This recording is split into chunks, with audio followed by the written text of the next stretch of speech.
भक्ति और मुक्ति देने वाला ये शिव पुराण बड़े बड़े पापियों को तार देता है। हम तुम्हें एक ऐसे ही पापी की कथा सुनाते हैं, ध्यान से सुनो। अब आप लोग भी सुनो एक पापी की कथा। कितना बड़ा पापी था, एक बात गारंटी से कहते उतना बड़ा पापी यहां नहीं बैठा होगा कोई। हम ये नहीं कह रहे हैं कि यहां कोई पापी नहीं बैठा होगा, पापी तो बैठे हैं, लेकिन उतना बड़ा पापी नहीं बैठा होगा जितने बड़े पापी को शिव पुराण की कथा ने तार दिया। जितने भी शिव पुराण की कथा को यूट्यूब चैनल पर सुन रहे हैं, हम आपके लिए भी गारंटी से कह रहे हैं, आप भी उतने बड़े पापी नहीं होंगे। आपने भी उस लेवल के एक आध पाप किए होंगे, इसने तो तमाम पाप किए थे ऐसे। कौन है वो पापी, सुनिए जरा ध्यान से। बहुत पहले की बात है, किरात नगर में एक ब्राह्मण रहता था। आसीत किरात नगरे ब्राह्मणो ज्ञान दुर्बल दरिद्रो रस विक्रेता वेद धर्म परंग मुखम। ब्राह्मण के लिए कहा वो दरिद्री।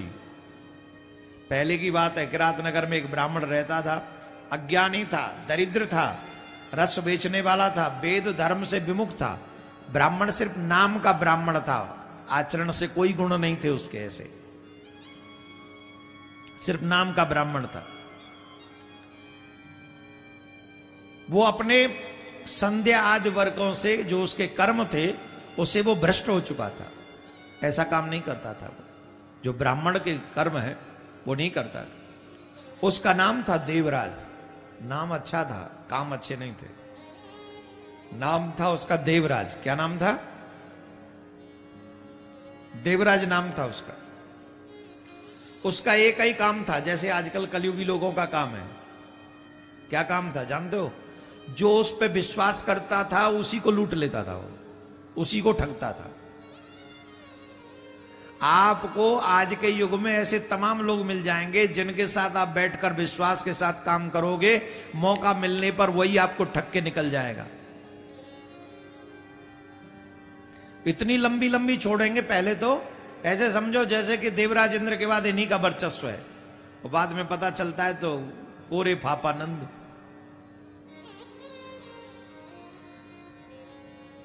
उस समय कोई एक हुआ था ऐसा कि जो विश्वास करने वालों को ठगता था, वो शिव पुराण में उसकी कथा आ गई। आजकल अगर व्यास जी लिखने लग जाएं तो कितने देवराज हो जाएंगे आजकल। कितने, एक ही छिंदवाड़ा में कितने मिलेंगे बोलो। जिनके संग बैठे हो वही धोखा करते हैं, वही झूठ बोलते हैं। भगवान की नजर में यह सबसे बड़ा अपराध है, किसी का विश्वास तोड़ना। ये युवा पीढ़ी को समझना चाहिए, मनुष्यों को सीखना चाहिए। जिसने आप पर विश्वास किया है आप उसका विश्वास मत तोड़िए। जो मनुष्य किसी के विश्वास को तोड़ता है, तुम कहते हो क्या फर्क पड़ता है? फर्क अवश्य पड़ता है।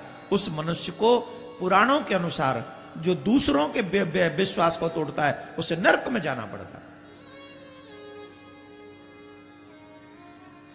नरक में जाना पड़ता है। घर जाके बजा लेना, कोई बात नहीं, यहां तो कुर्सी मिली हुई है। राधे राधे बोलना पड़ेगा, जोर से बोलो पाप कट जाएंगे, और जोर से बोलो। उसका काम था, जो मनुष्य उस पर विश्वास, और वो ब्राह्मण था, ब्राह्मण कुल में उसका जन्म हुआ था। अब देखिए कितनी निंदा लिखी है इसकी। अभी हमारे उत्तर प्रदेश में हम लखनऊ से आ रहे हैं, वहां रामचरितमानस जला दिया किसी ने, और उपदेश रामचरितमानस को जलाकर कह रहे कि रामचरितमानस में ये गलत लिखा हुआ है। जितने भी संत अपना कोई ग्रंथ लिखते हैं वो मानवता को शिक्षा देने के लिए लिखते हैं। वहां ऊंच नीच की कोई बात नहीं है, जाति पात की कोई बात नहीं है। अब इस ब्राह्मण को, देवराज को इतना इतना बुरा लिखा है, अभी सुनना इसके विषय में क्या क्या लिखा है। अब क्या करे, ब्राह्मण सब लड़ जाए इससे, व्यास जी से लड़ने जाए कि आपने क्यों लिखा है ऐसा। ये बहुत गलत है। जितने भी संत हुए, चाहे वो संत रहीम हो, संत कबीर हो, संत तुलसीदास बाबा हों, व्यास जी महाराज हों, उन सबने मानवता के कल्याण के लिए लिखा है।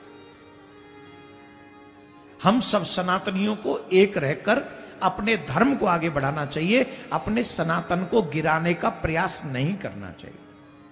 कौन कौन मेरी बात से सहमत है? सब हैं? धन्यवाद है आपका। जो है उनका तो धन्यवाद है ही। अब सुनो, वो ब्राह्मण क्या करता था? विश्वास करने वालों को ठगता था। उसने ब्राह्मणों, क्षत्रियों, वैश्यों, शूद्रों तथा दूसरे अनेक वाहनों में जो लेके सामान लेके आते जाते थे, हर एक जाति के लोगों को ठगा उसने।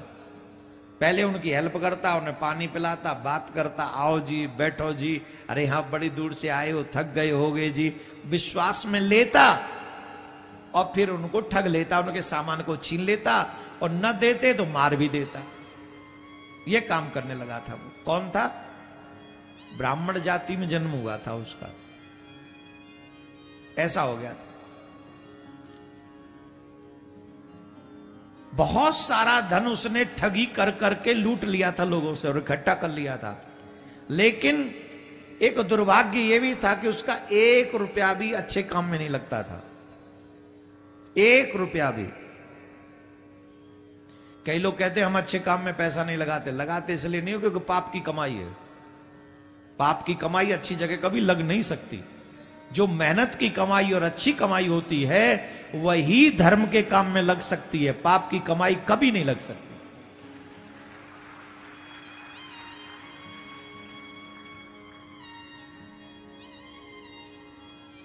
जैसे ये कार्य हो रहा है, कितना सुंदर पंडाल सजाया गया है, ये कितनी सुंदर व्यवस्था आप सबके लिए की गई। इन सब में धन लगता है और धन का सदुपयोग यही है कि हमारे समाज में ऐसे सुंदर यज्ञों का आयोजन होता रहे जो हमारे बच्चों को, हमारी आने वाली पीढ़ी को, हमको, हमारे कल्याण के मार्ग को हमें दिखाती रहे। ये धन का सदुपयोग है जो हमारे मुख्य जजमान ने किया है। भगवान करे जब तक हम कथा करके जाएं, जितना ये यहां पर स्पेंड कर रहे हैं इनका हजारों गुना इन्हें वापस अकाउंट में आ जाए। तो जब जाएं तो फिर ये प्रसन्न हो जाएं कि महाराज कथा कराई, बहुत आनंद आ गया। भगवान के ऊपर स्पेंड करने से कभी कम नहीं होता, परमात्मा उसे बढ़ा कर ही देता है, इसमें कोई संशय है नहीं। सत्कर्म में जिसका धन लगे वही धनवान है। जिसका सत्कर्म में धन नहीं लगता, यहां पर लिखा है स्पष्ट, उस पापी ब्राह्मण का 1 पैसा भी धर्म में नहीं लगा था। लूटा इतने लोगों से था। इसमें ब्राह्मण के लिए लिखा है। एक दिन वह ब्राह्मण तालाब पर नहाने के लिए गया। कहां जा रहे हो? कहां जा रहे हो? आ रहे हो? कल से पानी कम पीना, ठीक है?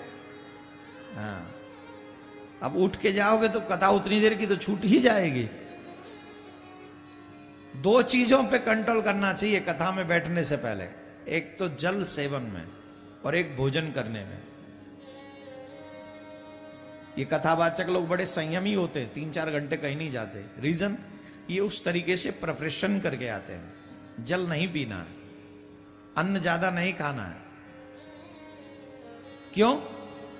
अगर कोई प्रॉब्लम हुई तो कथा थोड़ी छोड़ेंगे।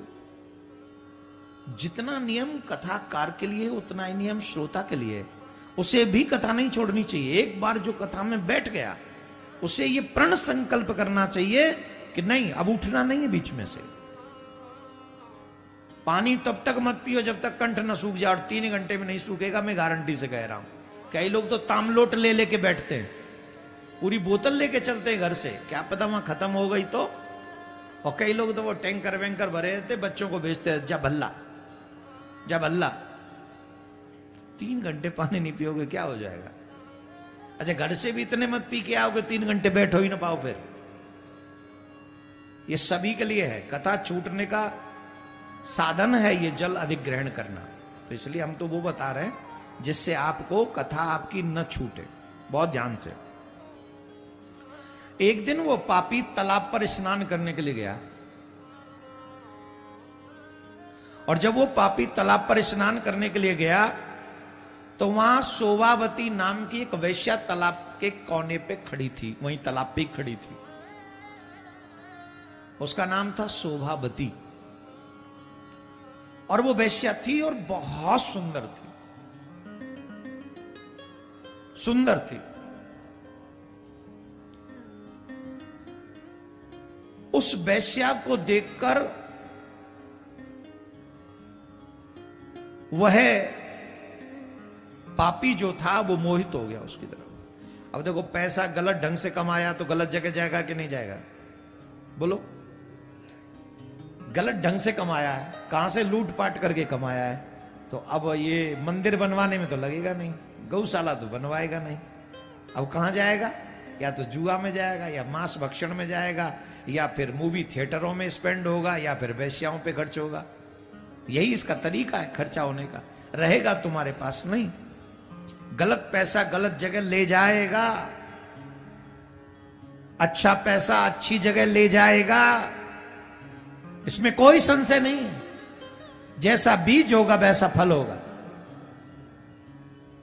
अब महाराज उस वैश्या को देखा और देखते ही रहा, घूर घूर के देखता रहा। अच्छा, वो वैश्या जानती थी ये पैसे वाला है, वो पहले से ही जानती थी ये पैसे वाला है। तो वो भी अपने, जब उसको ये अनुभव हुआ कि ये मुझे देख रहा है, तो वो भी अपनी भाग भंगिमा ऐसी ही करने लगी जिससे उसकी तरफ वो मोहित हो जाए। वैश्या को तो धन ही चाहिए, किसी व्यक्ति से तो उसका अटैचमेंट है नहीं।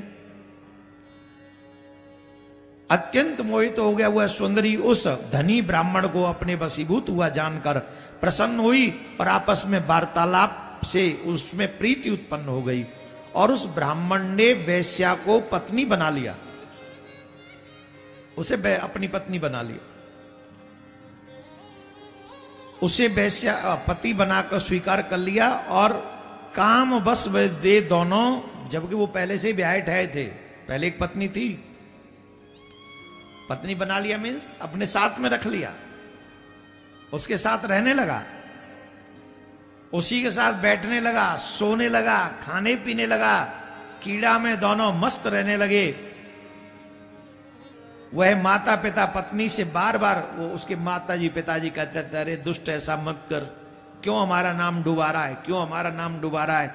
उसकी पत्नी थी, पत्नी भी बार बार रोकती थी, ये ठीक नहीं है, ये जो अधर्म तुम कर रहे हो ये ठीक नहीं है, अरे तुमने ब्राह्मण कुल में जन्म लिया है, तुम्हारा ऐसा व्यवहार बिल्कुल कतई ठीक नहीं है, ये मत करो, ये ठीक नहीं।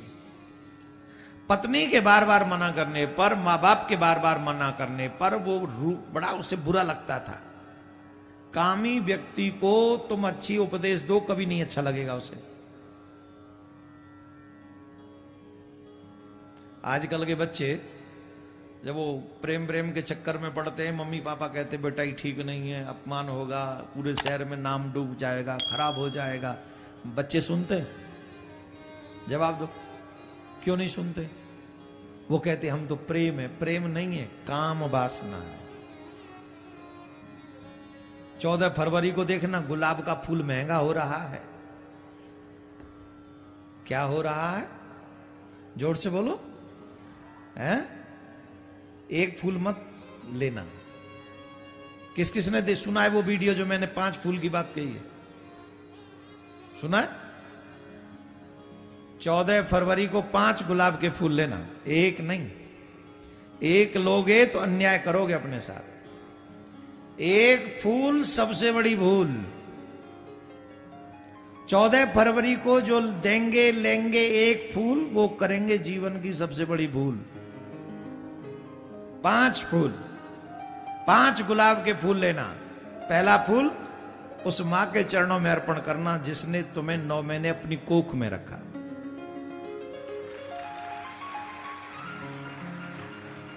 पहला फूल अपनी मां के चरणों में चढ़ाना, और दूसरा फूल अपने पिता के हाथ में देना, बेटियां बेटा चरणों में चढ़ाना। क्यों? उन पिता ने रात दिन मेहनत कर करके बिना ये देखे 12 बज गए, 2 बज गए, 4 बज गए, कुछ नहीं देखा। सिर्फ तुम्हारे सपने पूरे हो सके, तुम्हारी एजुकेशन कंप्लीट हो सके, तुम्हारे मन के सारे ड्रीम्स कंप्लीट हो सके, इसके लिए उन्होंने अपने भोजन की भी परवाह नहीं की। रात दिन मेहनत करके तुम्हें उस लायक बनाया कि आज तुम अपने पैरों पे खड़े हो सको और संसार में 2-4 तुम्हारे प्रशंसक हो सके। ये किया धरा मेहनत तुम्हारे पिता की है।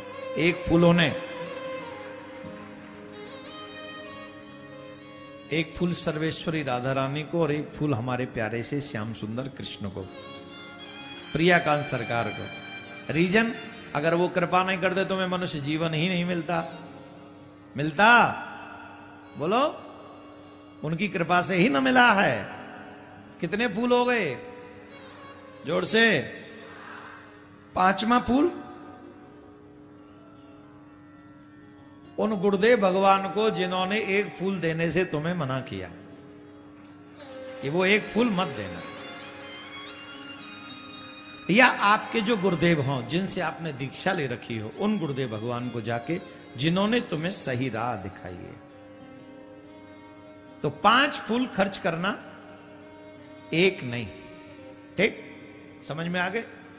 अच्छा, कामी व्यक्ति को कोई उपदेश दे तो वो उसे सुहाता नहीं। उसकी पत्नी मना कर रही थी, मां बाप मना कर रहे थे, सब मना कर रहे थे, लेकिन ये बात उसे समझ में नहीं आ रही थी, बिल्कुल भी समझ में नहीं आ रही थी।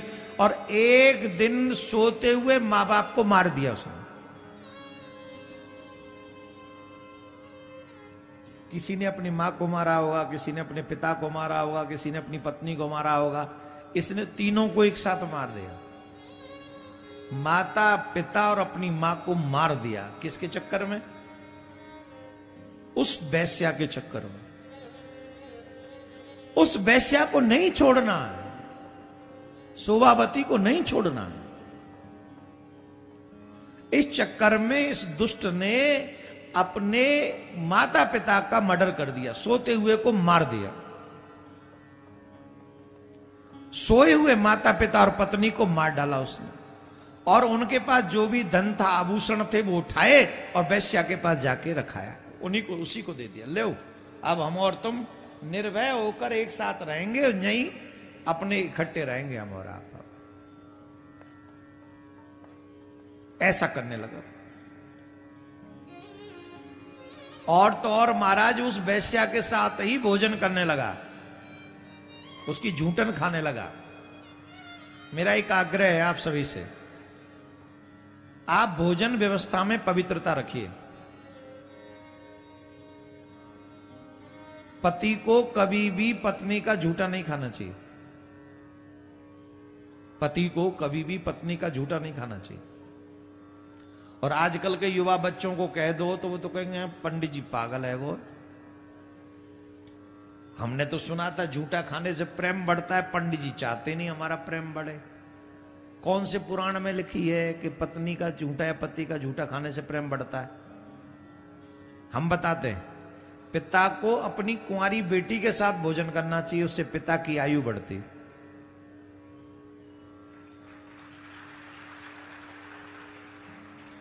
अगर आपको एक ही थाली में भोजन करना हो तो बेटी के साथ, कुंवारी बेटी के साथ भोजन करे पिता, और बेटी का झूठन खाने को मिले तो पिता की आयु बढ़ती। और बेटी का वो प्रसाद कह लो, वो प्रसाद ही है, क्योंकि हमारे यहाँ कन्या पूजन होता है, पत्नी पूजन नहीं होता, कन्या पूजन होता है। तो जिनका पूजन होता है उनका झूठन खाने से उसका फल मिलता है। इवन बेटे का भी झूठा नहीं खाना चाहिए। बेटे के लिए भी नहीं कहा कि बेटा के खाने से तुम्हारी उम्र बढ़ेगी। पत्नी के झूठे का, बेटी के झूठे खाने से पिता एक थाली में खाए, झूठा मीन्स छोड़ा हुआ नहीं, एक ही थाली में बैठ के खाएं, उससे बहुत बड़ा पुण्य मिलता है, आयु वृद्धि होती है उनकी। तो वो ऐसा पापी था, उस वैश्या का झूठन भी खाता था। ब्राह्मण कुल में जन्म लेने के बाद भी वो ऐसा धर्म करता था, वो उसके वशीभूत हो गया था।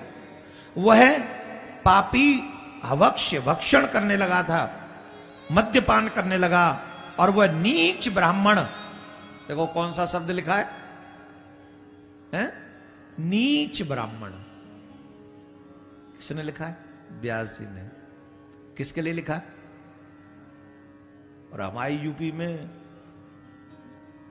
एक हैं हमारे बड़े भैया, वो कहा कहते हैं पता है, ढोल गमार शूद्र पशु नारी सकल ताड़ना के रामचरितमानस तुलसीदास बाबा ने बड़ो गलत लिख दो। अब तो महाराज तुलसीदास बाबा ने हम सबका अपराध कर दिया, अब लो व्यास जी ने हमारा अपराध कर दो, नीच ब्राह्मण लिख दिया में। ये रहा शब्द व्यास जी का है, मेरा नहीं है, शिव महापुराण में है। यहां व्यास जी को ब्राह्मणों से नफरत हो गई क्या? बोलो। नहीं, यहां उस ब्राह्मण के कर्म से नफरत है जो इस समय ये कर रहा है। मैं फिर अपने सभी सनातनी भाई बहनों से एक प्रार्थना करूंगा, हमारे संत महात्मा जिस शब्द को जिस तरीके से लिखते हैं उसका मतलब सिर्फ और सिर्फ मानव जाति का कल्याण है। यहां भेद दृष्टि नहीं है, यहां उद्धार के नजरिए से लिखा गया है। इसलिए हमें सनातनी होकर कभी भी अपने संत महात्मा अपने धर्म पर डाउट नहीं करना चाहिए। हां, जिन्होंने सनातन धर्म छोड़ दिया हो उन्हें भी हमारे धर्म पर उंगली नहीं उठानी चाहिए।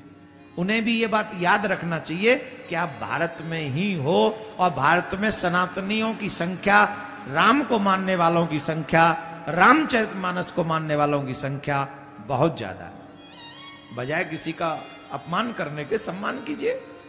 आपको कोई बात समझ में नहीं आती तो छोड़ दीजिए, मत पढ़िए। रामायण थोड़ी आ रही है आपके पास में, हाय हाय मुझे पढ़ लो, नहीं पढ़ोगे तो मैं तुम्हारा सत्यानाश कर दूंगी। ऐसा तो रामायण ने नहीं कहा है क्या? फलाने व्यक्ति के पास गई रामायण, रामायण कह रही सपने में आई, मुंह पढ़ ले नहीं तो कल तेरो एक्सीडेंट करवा दूंगी। कहिए रामायण ने किसी से? जिसे अपना कुल अपना परिवार अच्छा बनाना हो वो रामायण पढ़े, और ना तो वो हीरो हीरोइन की बगल में तो बैठे ही रहते हो, मई मरो जाके। तुम्हें रोक कौन रहा है? तुम्हें जो करना है करो। रामायण को तो छोड़ दो भैया, रामायण थोड़ी तुम्हारा बाल बांका कर रही है। रामायण तो तुम्हें सिर्फ मार्ग दिखा रही है, मानना तो मानो, नहीं मानना मत मानो। राधे राधे बोलना पड़ेगा। नीच ब्राह्मण लिखा वेद व्यास जी महाराज ने, और सभी ब्राह्मण शिव पुराण की कथा करते हैं। और इस बात को हम ज्यादा बोल रहे हैं, नीच ब्राह्मण, नीच ब्राह्मण कहा। इसके लिए क्यों कहा नीच ब्राह्मण? जाति कोई ब्राह्मण को थोड़ी करे नीच, वो उस व्यक्ति को करे जिसका नाम देवराज है। उसने सारे बुरे कृत्य किए, उसने वैश्यागमन किया, पत्नी का मर्डर किया, माँ बाप का मर्डर किया, मद्यपान किया, मांस भक्षण किया, वैश्या का झूठन खाया। और जो इतने बुरे कर्म करे उससे नीच और कौन होगा? बोलिए, उससे बड़ा नीच और कौन होगा? नीच कौन है? जिसके कर्म नीच हो, जिसकी सोच नीच हो, वही नीच है। किसी भी जन्म में किसी भी जाति में जन्म लेकर आ जाए, अगर कर्म श्रेष्ठ है तो वो पूजनीय है, वो रैदास है, वो कबीर है, वो वाल्मीकि है, वो तुलसीदास बन जाते, सबरी मां बन जाती। व्यक्ति जाति से श्रेष्ठ नहीं होता, कर्म से श्रेष्ठ होता है। राधे राधे बोलना पड़ेगा। तो ये इस तरीके से इसके लिए लिखा। अब एक बार क्या हुआ, ये कहीं किसी कार्यवश प्रयागराज की तरफ गया। एक बार ये देवराज एक दिन घूमता घामता हुआ वो देव योग से प्रतिष्ठानपुर झूसी प्रयाग में जा पहुंचा, और वहां उसने एक शिवालय देखा। रात्रि होने के कारण, क्योंकि पहले नियम नहीं था रात्रि में चलने का, आजकल तो गाड़ियां होती हैं, पहले गाड़ी वाड़ी नहीं होती थी, लोग पैदल यात्रा अधिक किया करते थे। तो रात्रि में उसको लगा कि रात्रि में हमको कहीं जाना नहीं चाहिए, यात्रा नहीं करनी चाहिए, तो वो शिवालय में एक मंदिर में आश्रय लेके ठहर गया। और शिवालय में जब वो ठहरा तो शिवालय में ठहरने के कारण ऐसा नहीं था, लेकिन उसे रात्रि में आ गया बुखार, ज्वर आ गया उसे। उसने जब वहां ठहर गया तो उसे ज्वर आ गया, जुकाम मीन्स टेम्परेचर हो गया, उसे बुखार आ गया। तो बुखार इतना तेज था कि उससे चला फिरा नहीं जा रहा था। तो बुखार के कारण वो 2-3 दिन सोचा कि चलो मंदिर में ही पड़े रहेंगे, और वह संयोग से शिव महापुराण की कथा हो रही थी। रात्रि में जब गया तो तब तो नहीं, तो सुबह जब देखा तो पंडित जी आए, कुछ भक्त आए और शिव पुराण की कथा हो रही थी वहां उस मंदिर में, शिवालय में। आप तो जानबूझ के आए हो शिव कथा में, वो अनजाने में बुखार में पीड़ित पड़ा हुआ था। सुन रहे हो कि नहीं सुन रहे हो? वो बुखार में पीड़ित पड़ा हुआ था, और वो मजबूरी में, क्योंकि कहीं जा नहीं सकता था, पड़े पड़े पड़े पड़े पड़े वो शिव पुराण सुनता रहा। जा तो सकता नहीं, बुखार बढ़ता ही जा रहा था। आजकल की तरह डॉक्टर नहीं थे कि इंजेक्शन लगा दे तो ठीक हो जाए, और कोरोना में कहां इंजेक्शन भी काम कर पाए बताओ। तो उसका बुखार, उसका ज्वर उतर नहीं रहा था, और न उतरने के कारण वो वहीं पड़ा रहा। पड़े पड़े उसने शिव पुराण की कथा सुन ली। शिव पुराण हो गया पूरा, और जब शिव पुराण की कथा पूरी हो गई, ब्राह्मण के मुख से निकली हुई उस कथा को, शिव कथा को निरंतर वो वहां पड़ा पड़ा सुनता रहा, और 1 मास के बाद ज्वर अत्यंत पीड़ित होकर वो चल बसा, मतलब मंदिर में ही मर गया। अब देखो हमने क्या कहा, शिव पुराण की कथा सुनो, ये पहले हमने कही थी कि नहीं? अब इसने कोई ऐसा पाप था जो न किया हो? जवाब दो। माता पिता का मर्डर कितना बड़ा पाप है, पत्नी का मर्डर कितना बड़ा पाप है, मद्यपान बहुत घनघोर पाप है, वैश्यागमन, मांस भक्ष, सब पाप किए इसने, हर किस्म का पाप इसने कर लिया। उसके बाद ये बीमार पड़ा तो कहां? बोले देव मंदिर में, शिवालय में, और वहां भी सुनने को मिल गई शिव पुराण की कथा। और शिव पुराण की कथा मजबूरी में सुनी, पड़े पड़े, और वहीं प्राण निकल गए। और जब इसके प्राण निकले तो यमराज के दूत जो थे वो दौड़े दौड़े आए और इसे अपने कालफास में बांध लिया, और बांध कर बलपूर्वक यमपुरी ले गए। और जब यमपुरी इसको लेकर गए, देवराज को, जब इसे यमपुरी में पहुंचे लेकर, इतने में ही शिवजी के दूत दौड़कर यमपुरी पहुंच गए, और यमराज के दूतों की धुनाई कर दी उन्होंने। धुनाई कर दी मतलब मैं तो आपकी भाषा बोल रहा हूं, आप समझ गए ना? ढंग से पीटा उनको, और उनसे कहने लगे तुम्हारा साहस कैसे हुआ इसको यहां लाने के लिए? तो देव यमराज के दूतों ने कहा, आप इसके विषय में शायद जानते नहीं, बहुत बड़ा पापी है, संसार में ऐसा कोई पाप नहीं जो इसने किया नहीं हो। माता पिता मार दिए, पत्नी मार दी, वैश्यागमन किया, झूठन खाया, मद्यपान किया, मांस भक्षण किया, ये सारे पाप इसने किए।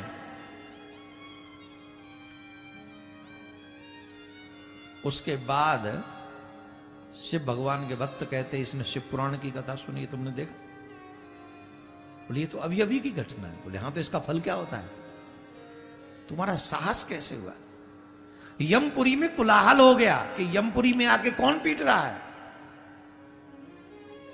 भाई हमारे घर में आके हमें कोई पीट जाए तो कैसा लगेगा? सभी नारकियों के आगे, जो नरक में बैठे हुए थे, उनके आगे शिवदूत आए, और यमराज के दूत जो हमेशा अपनी वाहवाही करते थे, मारते थे, पीटते थे लोगों को, उन्हीं के आगे पीट डाला। यमपुरी में कोलाहल होने लगा। तो यमपुरी के राजा यमराज बाहर सोचे ये क्या हो गया। तो महल से जब बाहर आए तो उन्होंने शिवदूतों को देखा, उन्हें नेत्र बंद करके ध्यान किया तो बात समझ में आ गई, आहा गड़बड़ हो गई। तो उन्होंने शिवजी के दूतों का पूजन किया, और शिवदूतों का पूजन करके उनको विदा किया, और वो देवराज को लेकर भगवान भोले बाबा के कैलाश पे पहुंच गए, और कैलाश में पहुंचा कर उनका कल्याण करवा दिया। बोले शंकर भगवान की जय।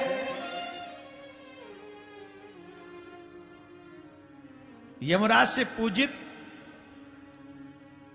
वो सभी भगवान के दूत उस देवराज को, अब बताइए देवराज का पाप बताइए कौन सा छूटा हुआ था उसने जो पाप नहीं किया? जवाब दो, जवाब दो। कोई पाप छोड़ा उसने?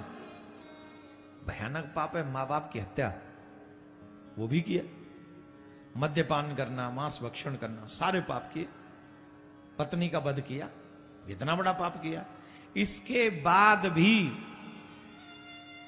शिव पुराण कथा सुनने के बाद एक श्रेष्ठ काम यह हो गया कि उसने फिर कोई पाप नहीं किया।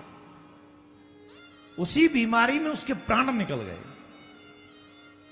जब मनुष्य बीमार ना हो तो कभी भी लंबे पांव करके कथा नहीं सुननी चाहिए, बिस्तर में सो के कथा नहीं सुननी चाहिए।